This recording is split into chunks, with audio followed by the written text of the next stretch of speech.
I'm Tracy Scott, Director of Emory's Quality Enhancement Plan, or QEP. Emory's QEP focuses on enhancing learning about the nature of evidence. This topic was chosen by the Emory community because evidence is part of everything we do here. And learning about evidence is important both for school and really for life in general. Today I want to tell you about the origins of my great interest in evidence. My father was an astronaut, and he flew on Gemini 8, Apollo 9, and Apollo 15. He went to the moon on Apollo 15, which makes him one of only 12 people who've ever stepped foot on the moon. Now, when I was a kid, I didn't think flying into space was any big deal. All my friends' dads went into space. Everyone in the community I lived in was either an astronaut or worked for NASA. The thing that was exciting for me was the chance to discover new evidence on the moon. Here was a completely new environment that humans had never experienced before, and there was a huge amount of knowledge to be gained. My dad took a lot of time before the Apollo 15 mission to explain the scientific goals to me, and particularly the experiment he was going to do on the moon. He hoped to find new evidence to confirm a very old theory. We're here at Emory's Observatory on the roof of the Math and Science Center. In the 17th century, Galileo hypothesized that all objects are influenced by gravity in a similar fashion, but that's not what we see. Due to air resistance, objects fall at different rates, and so it's impossible to test Galileo's hypothesis under ideal conditions. But Galileo's ideas were critical for future theories of gravity, which were foundational for getting humans to the moon. Enter NASA, David Scott, and his hammer and feather several hundred years later. Jim, we copied both solar wind and penetrometer drum in the ETB. Not quite yet. I haven't put the solar wind in yet, but I will shortly. I want to watch this. I have a good picture there. I've got beautiful picture, Dave.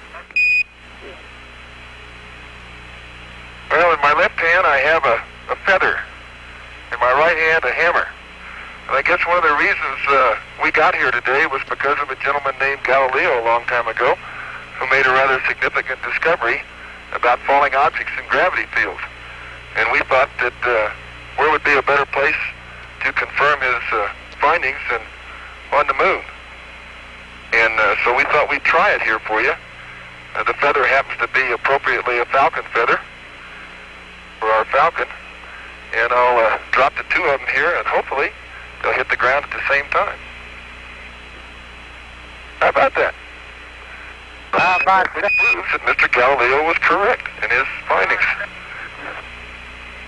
In the vacuum of space without air resistance, the hammer and feather fell at the same rate, just as Galileo had predicted.